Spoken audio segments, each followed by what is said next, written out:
All right. Hello, everybody. Thank you for being here. Thank you for your attention. I am super excited to have Elle with me today. I saw Elle at the Jeff Mara podcast about her NDE, and she was talking about how they took her to another planet and how she saw these beings. And as you guys know, I'm totally obsessed with ET connected stuff. And so I wanted Elle not only to tell us about her experience on how the NDE happened and all that good stuff, but also we're going to talk about like once she's taken to the other planet, what happens there. So Elle, welcome. Thank you for being here. Thank you for having me. It's my pleasure. So let's get started with the beginning, which is Okay. what happened? I had an infection and was hospitalized, starting to get better.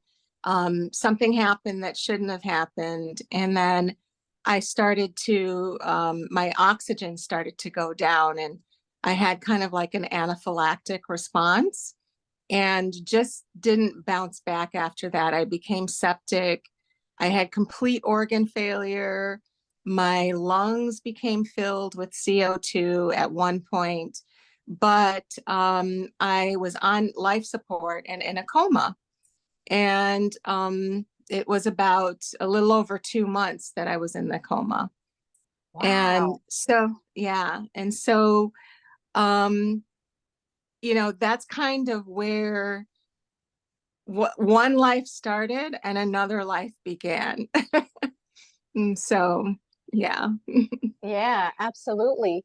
And so when do you happen to know once you went into the coma, how quickly the NDE happened, how quickly you left the body? D- I I've as you know from the other one, I was kind of spent a lot of time trying to analyze this. And I was like a reporter for myself, meaning talking to family, interviewing them, trying to match time, figure out what happened when, because I was as intrigued as others were and wanted to make sure my experience was real. Yes. And so what I deduced was that, well, there were a couple of times, maybe up to three times, that I was pretty much on my way out. And one time was in September, the end of September. And I think that that was the time where I actually went to space. It was because my lungs at that time were like almost completely CO2. And my family Wow. had been called, and friends had been called to say goodbye to me. And I was given last rites. And the doctors had told my family that I would be dead within, a few hours. And so things, were progressing that way. And when you have, of course, we breathe oxygen. Our CO2 levels are only supposed to be a maximum of 35. Mine was over 200. Oh my gosh. Yes. So that's, Wow. like I used the analogy before, it's like being in a garage and you're breathing in nothing but CO2. So they thought, well, if I survived, I would be brain dead. Yeah. And so, in general, or not brain dead, but in a vegetated state. So, in general, I, the prognosis was really bad. And I was thinking about going to space. There's no oxygen in space. And so I wondered if I channeled something within me in my DNA that allowed me to breathe without, a substantial oxygen level. And, of course, science, life support, that helps. But even on life support, they have with the machines, they look like lungs, and they kind of like contract like an accordion, and all of the foam is pink when it's CO2. The two of them, both of them were completely filled. So even with the machine helping, it was completely filled with CO2. So that was, what was happening with my lungs. Wow. And so um, that time, I believe, is the time that I went to space. That's where I first was. I saw nebula. I didn't see my body. Um, I felt like an orb because I had no body, but I could see. I was very consciously aware. I was flying through space. I didn't, at one point say, this is odd. Why am I flying through space instead of making dinner right now or talking to my child? Like it didn't click, you know, that something odd was happening, because it's like your consciousness shifts to expand with where you are when you're having an NDE. So you don't think things are impossible. Everything seems possible, you know? Mm-hmm. Mm-hmm. So I traveled there, and then I went to this planet where I saw people like what you described.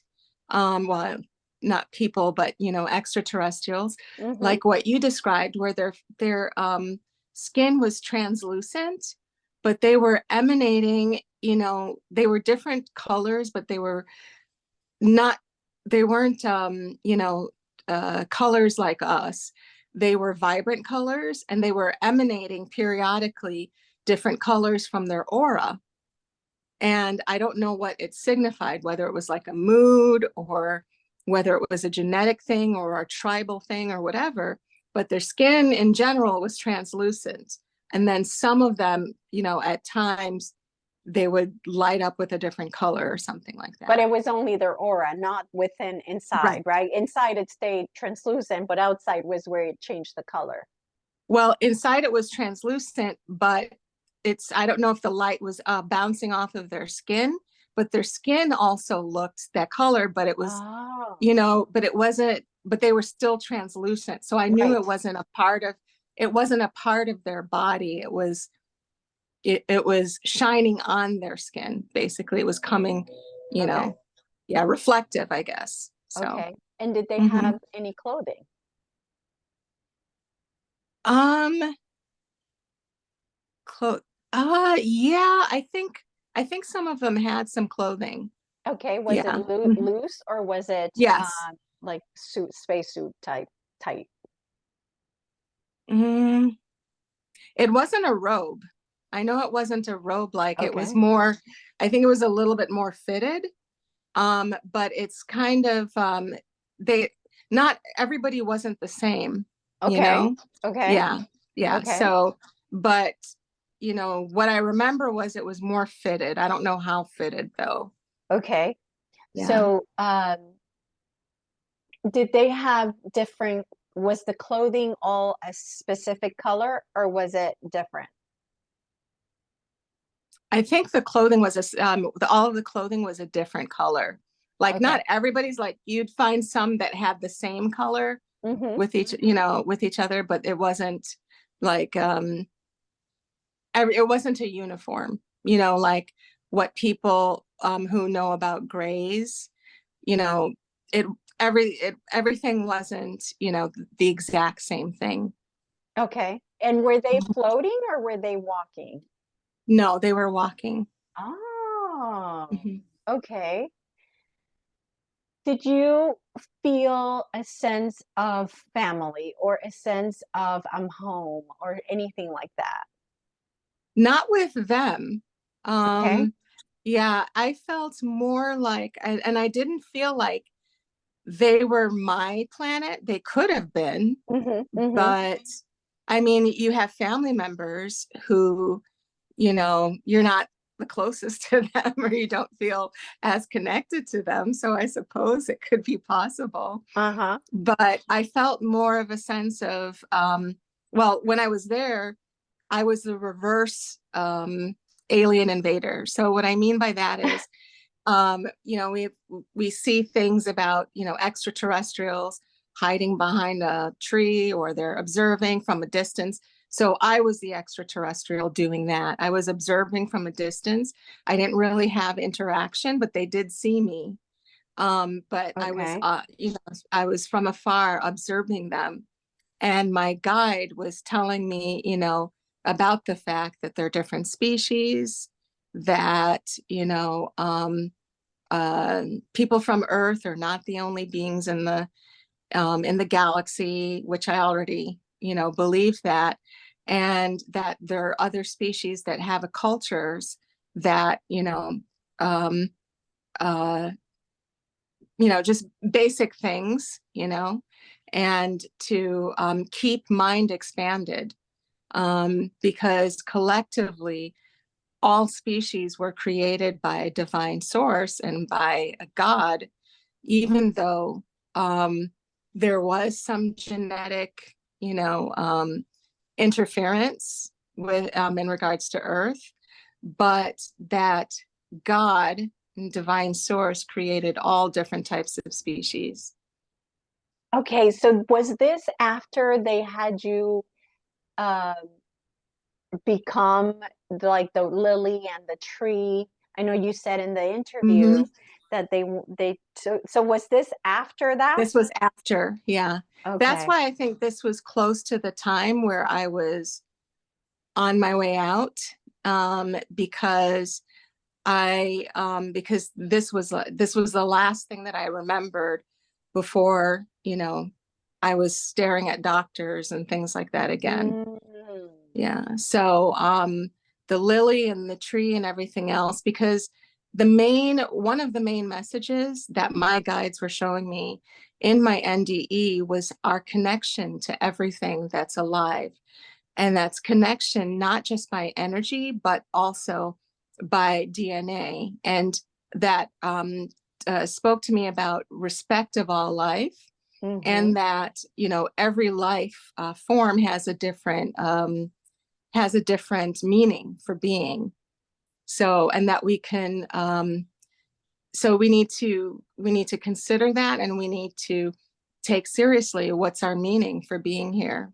Like, what do we want to represent, you know? Yeah. And I'm sure how we treat others, right? How we treat Exactly.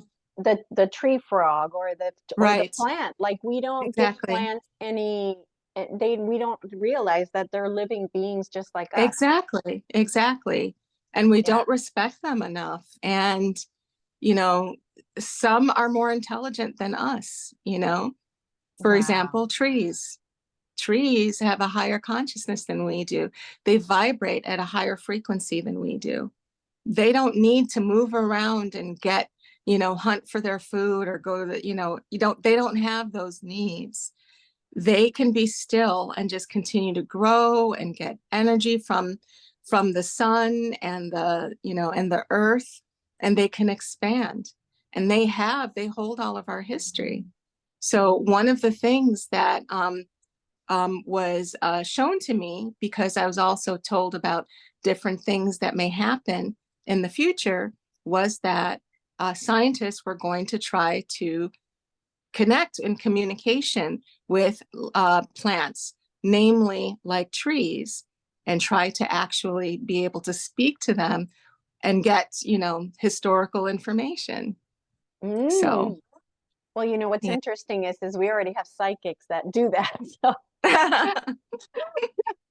but it would be cool to prove it with science because then Mhm. those that are Right, skeptics will believe it. right, Um, right.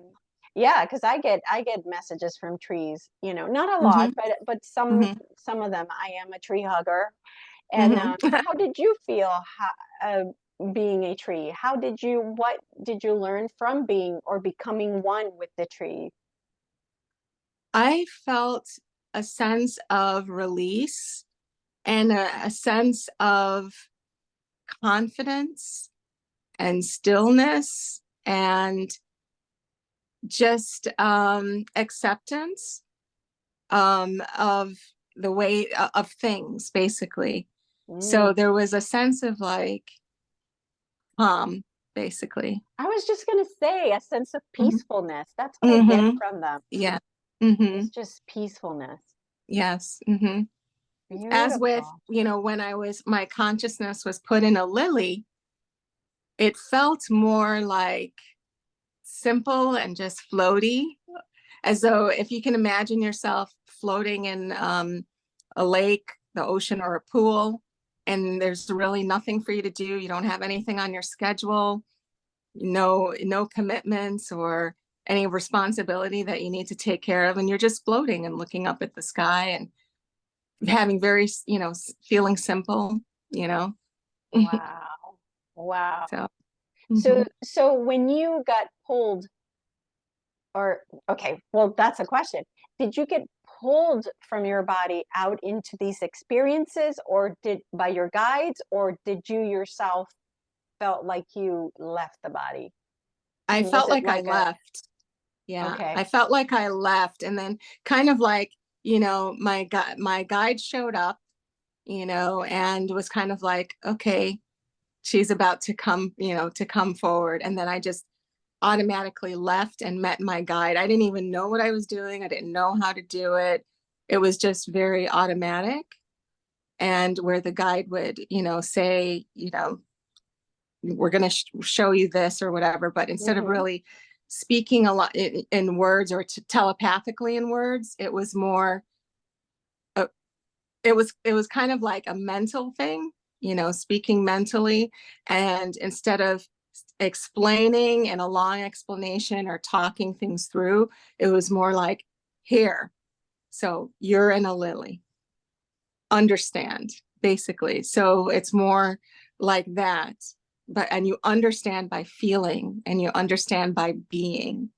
So, and that was the conversation. yes, yes, and Hmm. that's a lot how ETs talk in the higher dimensional ETs. Oh, really? There is no conversation. It's all Hmm. in Hmm. images or just thought, literally just poof, like just the thought. It's very fast. Wow. Yeah, just like Interesting. that, just like you're explaining it. So when you're Hmm. when you started conversing with your guide, Hmm. was it auditory or was it visual or was it It what? was auditory. Okay, okay, Hmm. and Auditory, and telepathic. okay, and did it Hmm. feel male or female or neither? I had three. One was a male, one was a female.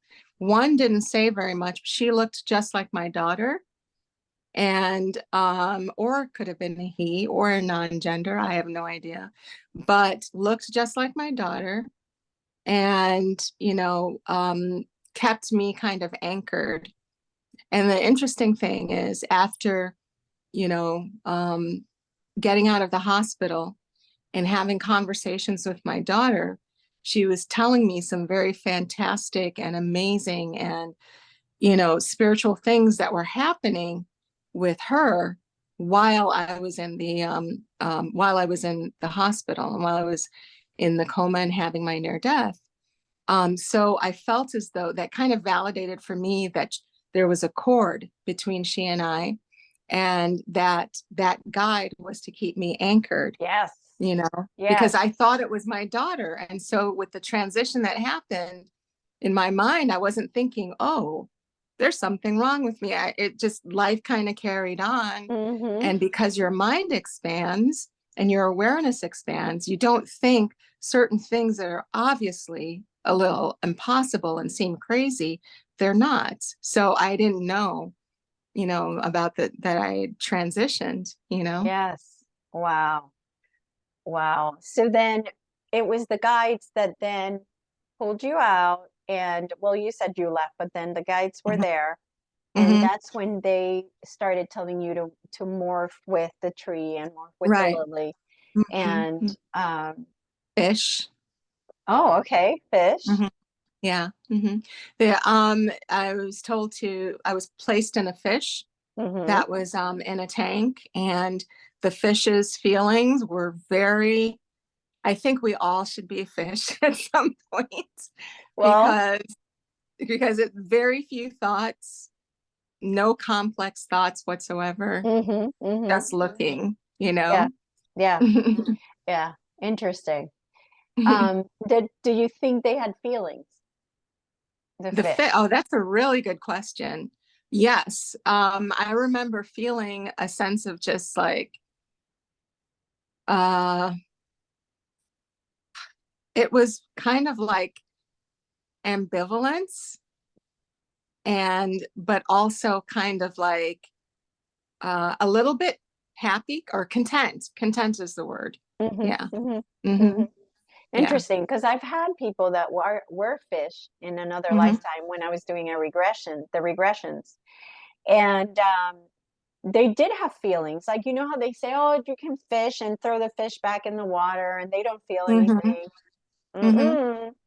They Mm. feel. Yeah. They feel. Yeah. Yeah.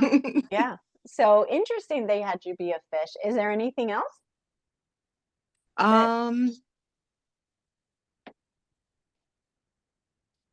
those were the main things I remembered, merging with the significant things. Yeah. Yeah. Yeah. Okay. And when they took you to the planet, it was Hmm. more of a showing you what these people, that there were other people other than Right. us, other Right. beings, as I call them, Right. galactic beings. I don't call them Hmm. really ETs, but galactic beings. Hmm. Um, and and I know that you learned some things that were, and maybe in other channels it would be a big deal for people to know, Hmm. but here I feel like we should be comfortable enough to know these things. Hmm. One of those things was that we were seeded by other races. Hmm. Now, what else, what other information like that you thought like, what, that they told you that at that time that had to do with the galactic beings? Well, like you said, it's probably not a shocker for your audience, but it was a confirmation, because you see so many different things. You see narratives that are from people that, you may respect, but, if you're inquisitive like me, you still have a little air of skepticism where you want some proof, you know? So, that's, I think, one of the reasons why I was shown this to confirm, because I was on the fence, with, okay, did did extraterrestrials make us, or did, the whole narrative around that. I Hmm. wanted some confirmation. And, in my NDE, part of the reasons why I saw some of the things I saw was because I wanted to get confirmation on certain things and wanted to gain understanding and to be like solidly know where I stood about certain things. And I didn't have any allegiance to any particular narrative. I just wanted to know the truth, The truth. basically. Yeah. So basically, and I have a saying, um, that God made man, the universe nourished, and then man flourished. And by that, I mean that God created all life forms. There's only one energy source.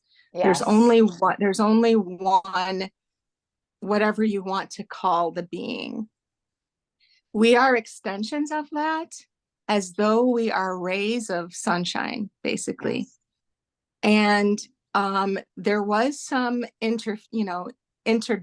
I don't want to say interference because that's more negative. There Yeah. was some interjection with humans here at some point in our evolutionary period, but the narrative that we evolved from apes is not true, basically. Hmm. That there was some interjection into a species, many, many years ago, but just because we see apes doesn't mean that we share some commonalities, doesn't the evolutionary process, as though what is traditionally taught, is it's not that cut and dry. It's not that simple where you go from stage to stage and then all of a sudden we're talking and we Right. have like body hair and everything like that. There are Yeah. a few. Yeah, I'm sorry, go ahead. Yeah, absolutely. I mean, if you look at the hieroglyphs in the Egyptian pyramids, um, Hmm.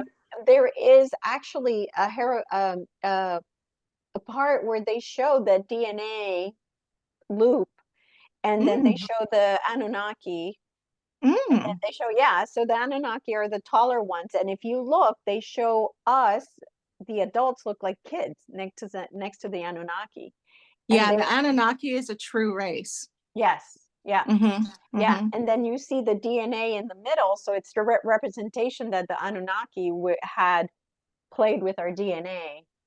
Yeah, Yes. and it's Yeah. in Egypt. You can find it. It's very famous Yeah. And you'll find representation. people who are on the alternative story side, like ourselves. And I say myself now as well. But then you also have people on the other side, the scientists who are finding things in the field of genetics and scratching their head. Archaeologists who are finding things and they're scratching their head. They may not be at the point of acceptance yet, but Yeah, it's clear as a scientist, you have to ask why because in order to kind of generate a hypothesis, regardless of whether you're comfortable with it or not, you have to acknowledge that something's a head scratcher and doesn't make sense. So even in science, different things are being found now that validate, what you just said, about the DNA strands. manipulation. Yeah, DNA. Well, Hmm. basically, they came and manipulated the DNA so Hmm. that we would be more slaves, more of a slave, um, submissive Hmm. slaves, because they needed slaves to mine gold for them. So they needed Hmm. a race that would obey and that would do as told. And that's why I think there's so much, why religion calls out to so many people, because it's in their DNA. They were, pretty much created to follow something, to be less than, to look up to something. So, yeah. Wow. Yeah, another thing that I was, that I have come to understand is that we are a mixed race, basically. And I hate even using the word race Hmm. because it's not really accurate, Hmm. but we are a mixed group of people with mixed DNA. So we're kind of a seed bank. Earth is kind of a seed bank Oh, of okay. DNA. Okay. Yeah. So that's why we have people with different expressions or different memories of different species, because, and why we're important to other extraterrestrial life, because we're the cousins basically from various different races. So, Very good. So that matches with a lot of the other stuff um that in my channel and people like me, that's mhm, confirmation with that of stuff we already have been talking about or that we've seen mhm, with other, right, people that um mhm, are part of our sphere of right, knowledge. mhm, Yes. So that's wonderful to hear that. That's mhm. really wonderful to hear. Um, is there anything else that you can think of, um, from the planet that you saw?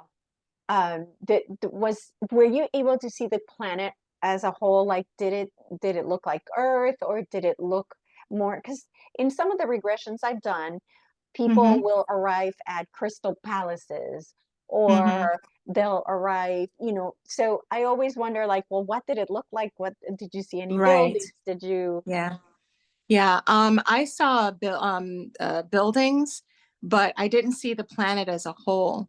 When I Okay. was in traveling through space, I saw a whole nebula, but I didn't see, I didn't know where it was, but I intuitively got that it was not in our solar system. Okay. So, yeah, yeah. Okay. So, but when I was there, I saw buildings and the And aliens were, what were they like, concrete or crystal yeah, or glass or like concrete, like concrete? but not exactly concrete. Mm-hmm. It was some type of solid stone, you know. Okay. Yeah, or Okay. solid, but smooth, kind of like it wasn't the shape of a pyramid, but at least I can't say that it was because I only saw a portion. So I don't know if it was, the shape of a pyramid looking from it, but it was like a new pyramid as far as the stone is concerned. So very smooth and concrete looking. Okay. Okay. Yeah. Hmm. Okay. And were they tall buildings or shorter buildings? I would say most of what I saw was tall, but there could have been shorter ones there too. Like a city? What did it look like a Yes. city? Like it Okay. was looked like a city, exactly like a city. Yeah. Okay. All right. And did they feel you there? Did they like Oh yeah. where they could They, feel you they that you were there? yes, yeah. They knew I was there. And they didn't, I was kind of surprised that they didn't seem very phased. And then my guide telepathically told me that they knew about humans. Mm. So, they have awareness of us. So, Yeah. Well, I'm sure some mhm, people, in our community, they astral travel. Have you heard of mm, astral traveling? yes. So I'm sure there's every once in a while these humans are popping up that are astral traveling Yeah. into these other planets. Yeah. Um, but that's really interesting. Yeah. Um, anything else that hit you from visiting that planet? Anything else that comes to mind that could help people Um, like get to know? Not really because it was a portion of my entire experience, Hmm. but not necessarily my whole experience. Right. But it was just confirmation that others are aware of us. And, I this is not necessarily what I got or felt in the NDE, but this is me saying this now based Hmm. on my experience. I feel as though it's important for us to try to connect with them, you know, um, whether that be telepathically, mentally. Some people, as you, I'm sure, know, have been able to call, aliens to them, Hmm. extraterrestrials to them. It's important for us to try to reach out and connect because it's going to help, excuse me, it's going to help our consciousness as well. And it's going to help us to feel less um, intimidated or less like it's abnormal. So there's coming a time very soon where we're going to have a lot of interaction with them collectively. So it's kind of a good idea for us to step our toes in the water and start having those conversations and getting familiar with the temperature of the water, basically. Yes, and there are many, many channelers out there that Hmm. already do that, that already speak to the to some of these races. One very famous one, his name is Bashar. Um, Hmm. Daryl Anka is his name, and he's been channeling Bashar for 30 years. Hmm. And the first time he saw Bashar was Bashar's UFO flying on top of his car, like, pay attention, kind of, I'm here, I'm here. And he actually did a movie Hmm. called First Contact about Hmm. his experience. Hmm. So, yeah, so in our community, we already have many, many people that are in contact uh, with ETs that are hmm they are like the bringer, the way showers, the ones that hmm are teaching others like me to channel and to connect with my ETs and to connect with hmm my ET family and my guide.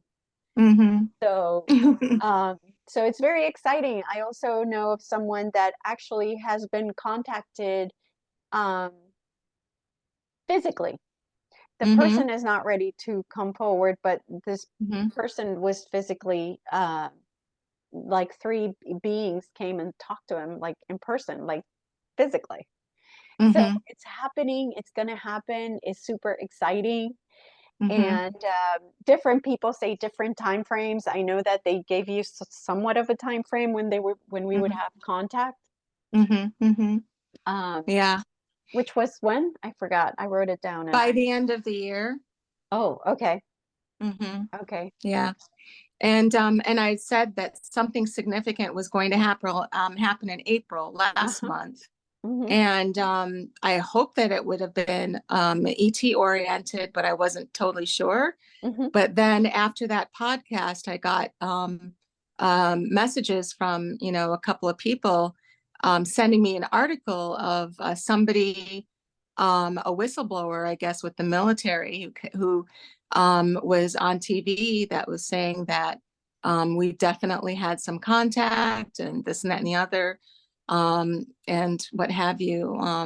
And I think it was about the third week of April, or the third or the last week of April. Uh-huh. So, but I feel as though a major contact is happening at the at or by the end of the year.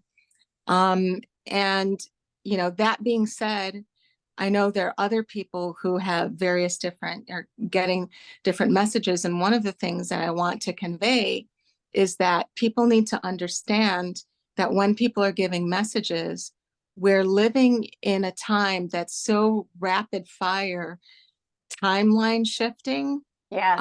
as we're in Yes. the age of Aquarius, that things could shift very quickly, and you expect something one time and then it happens another. And I even saw something where some psychics were saying that it's very hard to be a psychic right now because everything is unpredictable. Yes. Everything's moving so quickly, and it's things may come sooner, may come later, may come on Hmm. time. Yes. The Yeah. timelines are totally doing this kind of thing right now. Yes, they Yes. are. Yes. Yes. Yeah. Yeah. Well, I didn't Hmm. even know if you knew about timelines, so I had not even brought Yes. it up. But yeah, that's good. Yeah, that's one of the things that I saw in my NDE was I was in different dimensions. I traveled in different dimensions and was in different reality outcomes of certain things that were happening. So I saw a different reality of what the outcome could or would be in a different dimension Hmm. of something that was taking place, of some things that were on the world stage. So, yeah. Wow. Wow. That reminds me, I was watching Bashar one time, and he explained how in this timeline, uh, Hmm. JFK died Hmm. because in a different timeline, reality, he Hmm. didn't die. And when he told people about ETs, he caused a horrific, like a wave of people like killing themselves and like all Oh kinds my of stuff gosh. happened. Yeah. So there Wow. is a timeline where he did not die and he uh, told the truth, and then he came out to be the worst president ever. Oh wow. Yeah. That, Yeah.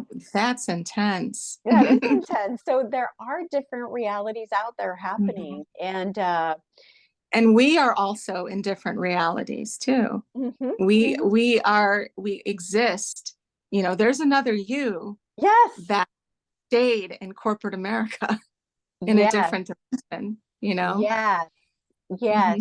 Hmm. And I learned that through my teacher, Dolores Cannon. When I Hmm. initially learned the regression was from Dolores Cannon. Hmm. And Oh, interesting. if you read her Hmm. books, there are Hmm. thousands of sessions. When did And she die? in 2014. Okay. And Hmm. if you read her books, she explains it all in there. It's Hmm. all in there. Interesting. It is. It is. Wow. It's just amazing. Uh, Hmm. so what else? Is there anything else they showed you that we haven't talked about that comes to mind that was Um, important for you? um, well, I think this is on the, I guess maybe a little bit more about what we were just talking about. Since we exist in various different dimensions, we can step into different timelines of things that we want to see happening in our lives, and we can connect with our other selves. Something interesting has happened. My daughter is very she's clairvoyant, very, she's definitely a star seed. And interestingly, I didn't even mention, after my near-death experience, she had a contact event happen in Denver, Colorado, when she went to go visit a friend. And so it was interesting that that happened, sometime after my experience, but it was some very strange things happened during that time. But again, that being said, she's able to see auras. She's able to see, you know, um, different things or whatever, and or spiritually sense different things. And she said that after my situation, um, she sees a guide with me, but the guide looks like me. So in meditation, what I got from that was I have my higher self and the alternate self, which would have died in my experience, is also there guiding me. Oh my God. Mm-hmm. Mm-hmm. Oh my God. I saw that somewhere now that you mention it. Ah, I can't remember. Yes. Yes, I've Mm-hmm. heard of this before. Yeah.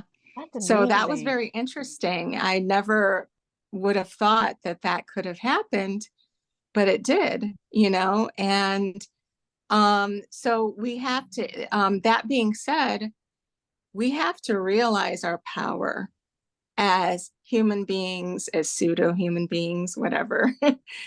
We have to realize our power, that it's not just here, it's, that we're where we exist. It's not just you and I that are talking. You and I are duplicated multiple times, and that's a duplication of our energy and our power and what we're able to do and accomplish just by our intention in this particular timeline. So basically, we have reinforcements, and our reinforcements are also ourselves. We've got an Wow. army of ourselves, you know? So we need to channel that power, and we can do anything. Yes, we can. Yes, we can. And I talk about that in this channel all the time. I feel Mhm, like that's something um, that is part of my mission, is to mhm, tell people like how are we are the creator in a human body, therefore we mhm, have the mhm, power of the creator in us, and mhm. we can Right. create anything. Uh, Mhm, but they've told us to believe the opposite, right? On mhm. purpose, because if we knew Yeah. our power, Mhm. they would have Yeah. absolutely zero power over us. And that part of that reason, I think, is because we still haven't mastered respect. Hence, one of the Oh, reasons why I was placed in different things, to learn how to see them. beautiful. If we don't respect, then we have a tendency to go towards the ego, and we have a tendency to try to control things. So, I guess there's an alternate, lesson, or alternate, control system in place for us, because, we haven't learned how to respect other things, well enough. If we did, then I don't think that narrative would exist, and our power would not only be powerful, but it would be pure and loving, you Yeah, know? yeah, Mm-hmm. yeah, absolutely. Absolutely. And I think that something that I teach a lot in this channel is that, we create our reality. And so Mm-hmm. um, when we put out disrespect, we get disrespect back. So what we have to Mm-hmm. do is respect ourselves and love Right. ourselves unconditionally, and then our Right. reality will change. And Right. so, yeah, absolutely. You're so Mm-hmm. right. And I just love all the confirmations that Mm-hmm.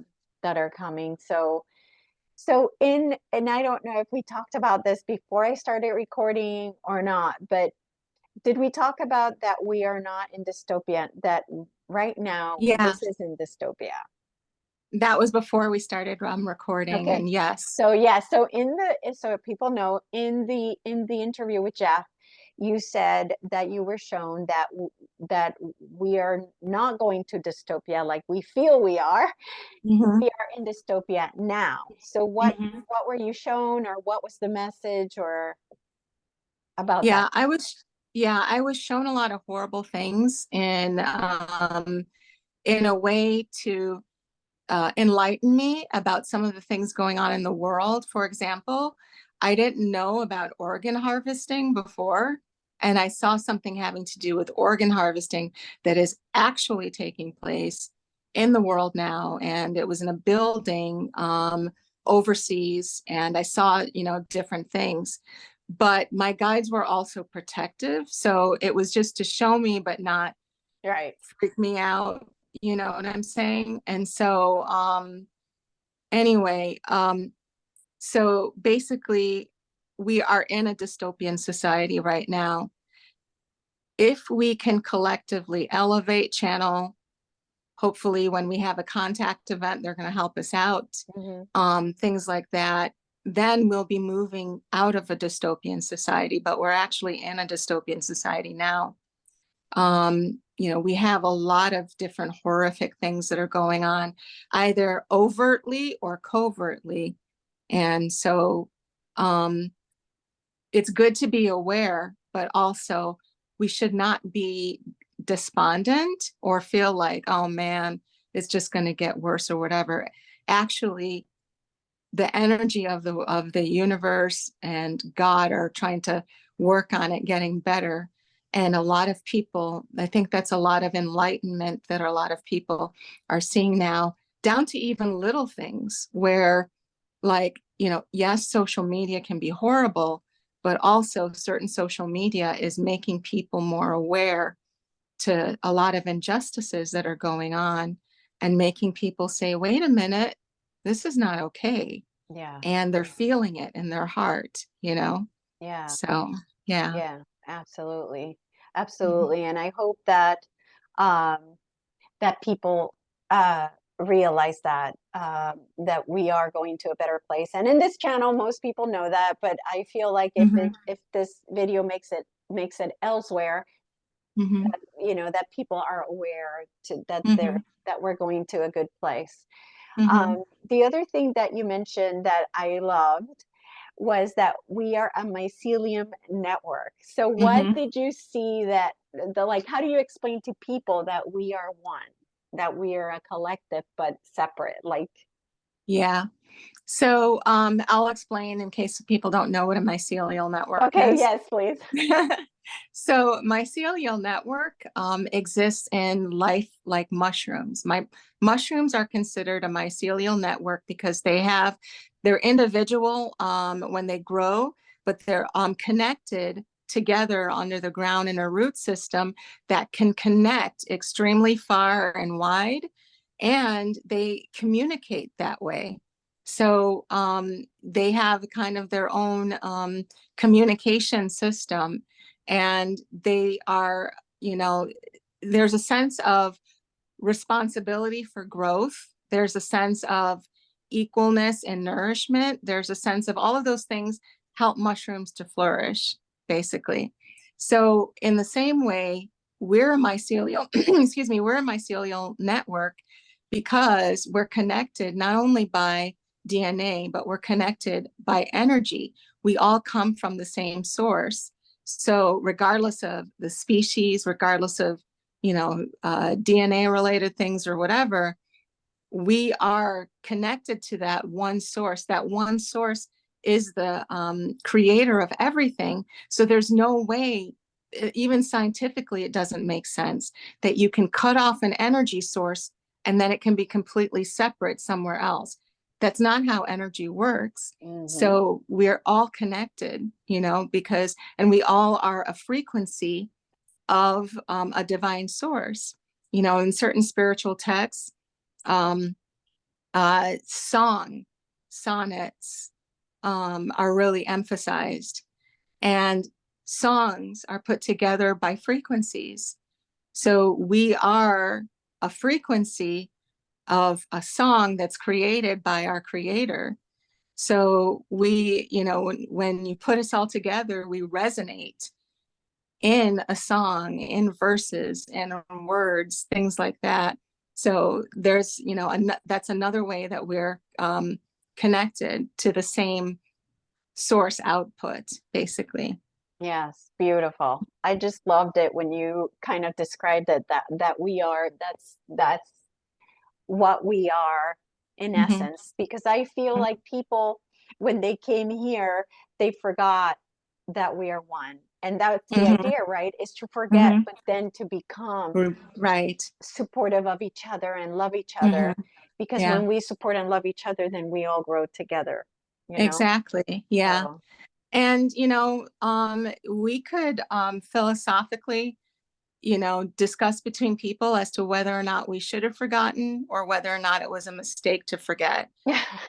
So in that regard, if we think that, if you're on the side that we should have forgotten, I suppose that that could be beneficial because then Yeah. the proof is in the pudding, that Hmm. you kind of develop. And if you come back to your source self, then you were really source to begin with. Hmm. So Yeah. I guess it's kind of a testing ground. But if it's on the other side where it's like, well, we shouldn't have forgotten, then that's also, that could be the case where maybe somebody did this to us to make us Well, forget. it was, as far as I know, it was on purpose because it was for us to, Source wanted to experience itself as an individual. And Yeah. the only way to do it was by forgetting that we are Hmm. all one. So that's the Hmm. way that Source is able Hmm. to Hmm. experience itself as Hmm. an individual. So, Yeah. Yeah. And you bring up a good point. Another thing that I got is that God is, or we are an expression of God expressing himself or hmm. herself or Hmm. itself, hmm. you know? hmm. Hmm. Absolutely. Hmm. Absolutely. Just a part of an experience. Right. Um, okay, the next one was um, that you saw Jesus Hmm. uh, as a silver sphere. And I don't know if in the interview it came out why he was there. Like, why did he appear? I'm not sure, like, what the Hmm. story was with Jesus and him appearing in there. So I didn't see him in the silver sphere, but he was emanating around the silver sphere. So, Oh, and the okay. sphere was actually like solid silver looking. So it wasn't, I recently tried to, I was playing around for the first time with like a chat Chat GPT GPT. program. Yeah. And I was saying, draw this, that, and the other. I had to do it like 4 or 5 times because it kept creating this sphere that was like, around it, like a halo, and then Jesus inside, and just couldn't get it. So um, I just abandoned that. But and I spoke to an artist, a human artist. But anyway, so the sphere was solid. It was, I was intuitively told to stick out my hand. The sphere appeared, and then a light in the shape of Jesus. So it's like very ethereal looking, but you can tell that it was Jesus. And I was also told this is Jesus's love, light, etc., for comfort. And I think that was also close to the very end as well. This was uh, this happened this happened like right around the time of traveling to space. Um, so when when Jesus or the image of Jesus came out, a very bright light panned around the room and made like a tunnel shape. So all you could see is there was like a darkness around the sides, or kind of like an evening type of look, and then there was a bright. The light was in a tunnel shape, which in analyzing it, I think is the famous tunnel that a lot of people see. when they have, when they're about to cross over. Hmm. And then I was told that I heard a voice saying, give her everything she needs. And then I was told it wasn't my time. And then the light just retracted back. And then I was awake. That was, so the space travel was right before that. Then that happened. And then I was awake. So, Mm. yeah. Okay, so it was almost like they put him there to bring you back, basically. That's what I think because as I was investigating afterwards, and asking series of events, I was told that they brought in an old technology, an oscillator from the basement that nobody knew how to run because it was from like 50 years ago. And they had to call in a doctor, an older doctor who was familiar with the technology. They switched me from from what I was on to the oscillator. And overnight, I got 50% better when they were expecting that I was going to be dead within a couple of hours. Wow. So to me, that seems like it kind of matches up with that whole experience of ready to embrace. And then all of a sudden, nope, you're coming back. So, yeah. Yeah. Yeah. Did they tell you? Sometimes they give you a reason why you have to come back. Not often. Usually they say you have more to do or whatever, whatever. But did they give you any? No, yeah, no, I was just told it wasn't my time. Okay. Yeah. So I Yeah. just kind of went with that and was kind of left to figure out why I was back. So, Interesting. Interesting. Because I was one of the questions I wanted to ask you was if you knew or had found out maybe through a psychic or any kind of pendulums, or a psychic mhm, or tarot mhm. cards or whatever, if this incident was part of your soul contract, like were It you could have been. supposed to go through this to awaken to then use your ability as a biologist and Mhm. what you know to now open the eyes of science for people that are being skeptic or whatever. I don't know. Like, Yeah. I'm just wondering. Yeah. Well, the interesting thing is, it's only after this situation that, well, there are a couple of things that I don't like. Okay. I don't like the medical practice in general, Yeah, at least traditional yeah, medicine yeah. and some doctors' attitudes. I don't like sharing about my story. And I find myself doing both. So I think it could be a part of my soul contract Mhm. because I'm doing things that I normally would not do, and they feel super important, you Yeah. know? Yeah, I Hmm. feel I feel for sure because of the way it happened. Like it wasn't a Right, car accident or it wasn't right, like anything. It was just like right. an infection, Yeah, like almost right. like it all Yeah, needed to happen. right. Yeah. Yeah. It was just such a subtle shift, Yes. in my life story that had a major impact and then led to all of these decisions that I made, which feel like this is what I'm supposed to do and Mhm. how I'm supposed to express the rest of my life. And I feel as though I'm supposed to share my NDE story because I am, you know, I feel like I'm a bridge between the traditional and the non-traditional, meaning that I have a science brain, but I'm also open.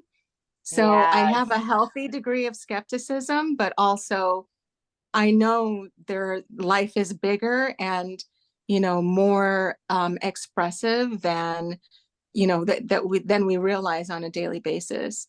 And Yeah. so I feel like this experience of having an NDE kind of provided for that side of me that is like wants to be a science detective on different things.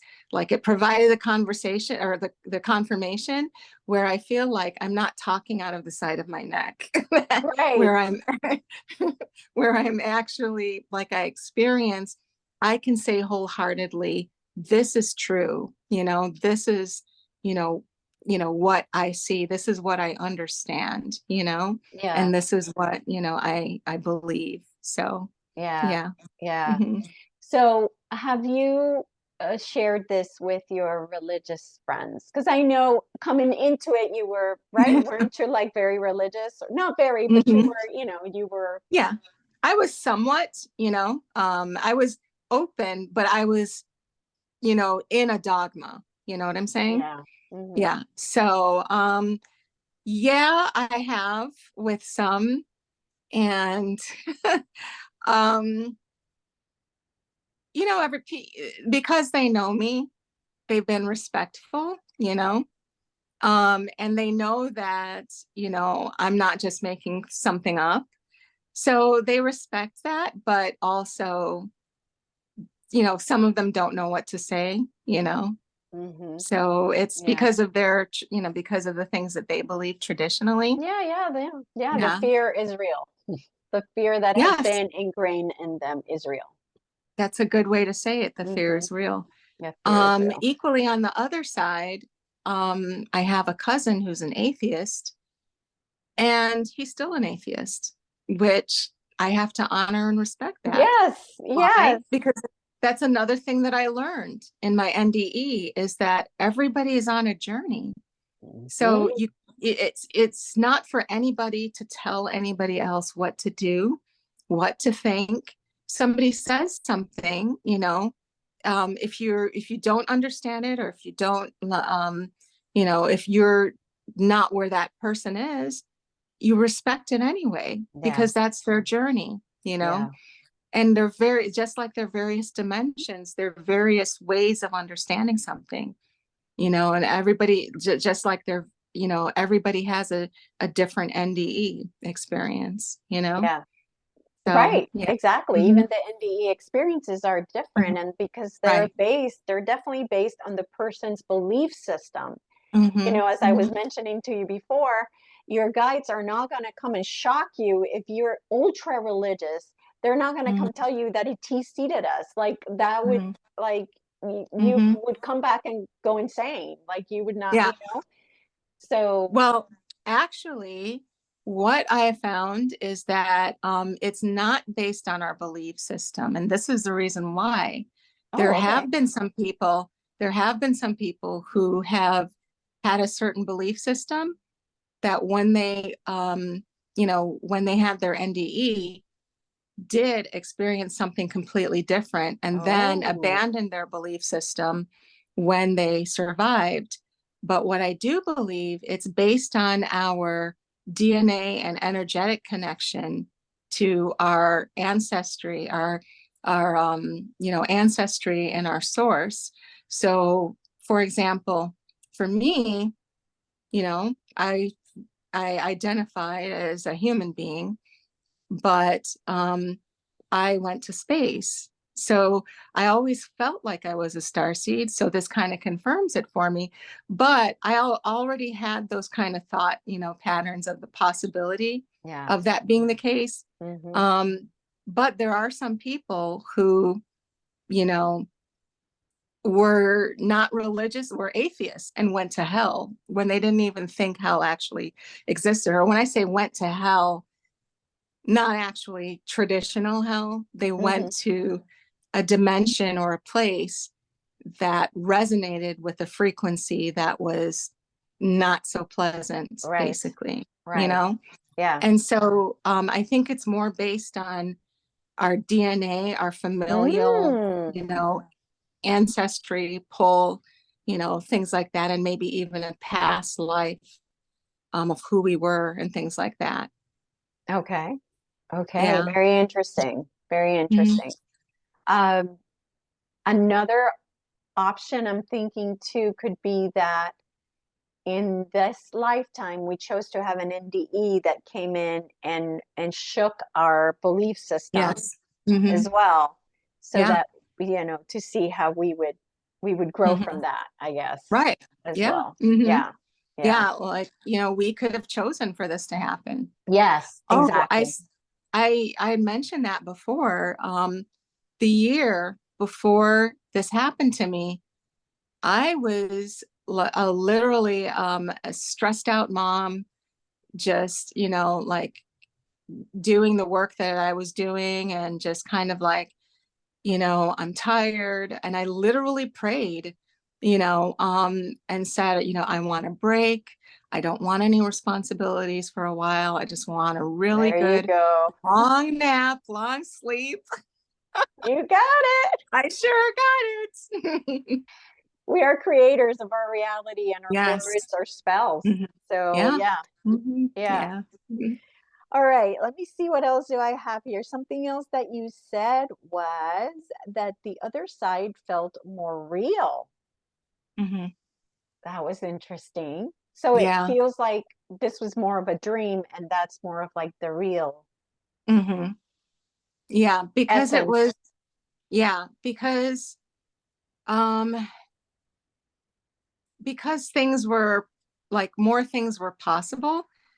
So I guess it resonated more with where my internal mind is, you know, and it resonated more with where what I believe my capability is and what all of our capabilities are. Hmm. Like this dystopian world feels more oppressive Oh and yeah. feels like, yeah, and feels like it's not really our energy. That's why lots of us who are highly intuitive or sensitive are constantly trying to flee in some way. So it doesn't, this reality doesn't feel as real as that one. Wow.